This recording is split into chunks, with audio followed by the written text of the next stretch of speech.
How are we doing 21 years later since this book was published? There's more information out there than ever. We've got the YouTube, we got internet, everything. Are people better educated about money? No, they're worse off. I mean, you know, I have my little Rich Dad radio show, and tomorrow I'm interviewing these team of, I think they're educational psychiatrists, and their book is called Coddling of the American Mind. Is how our school systems are making our students weaker. So in school, they have these things called now trigger effects. So you can't, as a teacher, you can't say anything that might upset the student. They don't want anything that might jar their point of view.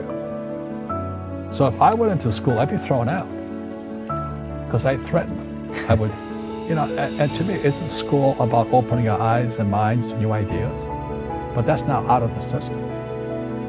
So everybody's got to be PC, you know, politically correct now. And it's killing us. It's killing the brains of our kids. They're going backwards. But in their minds, they're more enlightened. You know, they might be. But if I didn't have ideas that shook me, I wouldn't learn anything new. But now these trigger mechanisms, you know, like they don't let you have peanuts anymore. You know, so they found out if you take peanuts away from a child, their propensity to have peanut allergy goes up. So you get out a child, you say you can't have peanuts. So 17% will find out they're allergic to peanuts. But if you gave kids peanuts, only 3% would be allergic to peanuts. And that's kind of the metaphor the book starts with. He says we're actually making our students weaker in school. You did a corporate retreat here about a week ago. You do it every year for the last 21 years, Rich Dad headquarters. Right. And you bring all your people together, and you said you started talking about something new that you didn't always have as a theme of your retreats. What was that? Well, this year, and I'm putting it back into the business, was my success comes from spirituality, not finance. And what happened was when my wife and I started Rich Dad back in 1996, actually, we left the spirituality out. And then the corporate types came in, you know, the MBAs and the accountants and attorneys, and they tried to make it into a business. And I said, no, we're just a bunch of merry men who are kind of like Robin Hood and his gang. Are you Robin Hood? Taking from the rich and giving to the poor? No, I don't believe it. I don't believe in giving to the poor. But you're giving knowledge to the poor. Yes. That's a very big difference. You see, people say, well, why don't you give the poor money? So the only problem with that is it just creates more poor people. Give a man a fish, he fishes for the day, or eats for the day. Yeah, you give a man a fish, you get a lot of people who want more fish, you know? But you teach them to fish.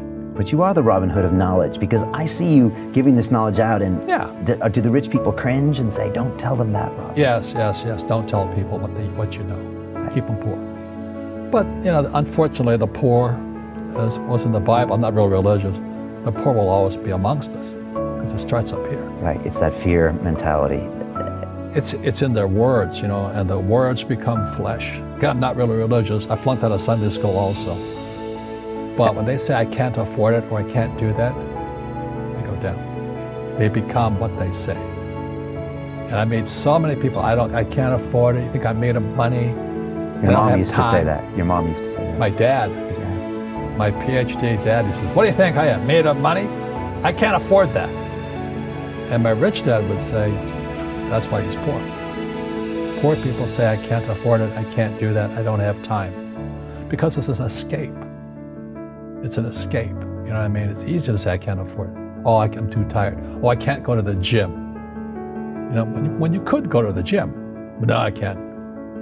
Truth is, I'm just too lazy to go to the gym. And you play it safe, and you don't introduce new risks into your life, and so... I have job security. Right. And your rich dad used to say what instead of, I can't afford it? How can I afford it? How can I do that? You know, what would it take? Or why should I do that? He says that a question opens the mind, a statement closes the mind. So when you say, I can't afford it, your mind shuts down. And you become what you say. Trump and I wrote the book together because we both had rich dads. And we both are advocates for financial education. And a lot of people just hate him because he's rich or he's obnoxious. He is obnoxious. I'm trying to give it that. But we didn't get together for about money because we both had rich dads who taught us how to make money. Our schools don't teach that. Our schools teach almost the exact opposite of that. So anyway, how does a guy like me, a little kid with no money, and it wasn't I was poor, we're very middle class, you know. I think my father was making about $20,000 a year. And when I graduated from school, from college, I was making $120,000 a year. 6 times the amount he made. And I was 21 years old. And he goes, how'd you do that? I said, I didn't go to the same school you went to. You used your mind in a different way. No, I just followed my heart. Okay. I went to school to be a ship's officer to sail. So I sailed all over the world. And back this was in the 60s, if you sailed into the war zone, Vietnam, which I did, you got double the pay and no taxes. So that's how I was making $120,000 a year. And I come back, my father's still making $20,000 a year. I'm making $120K.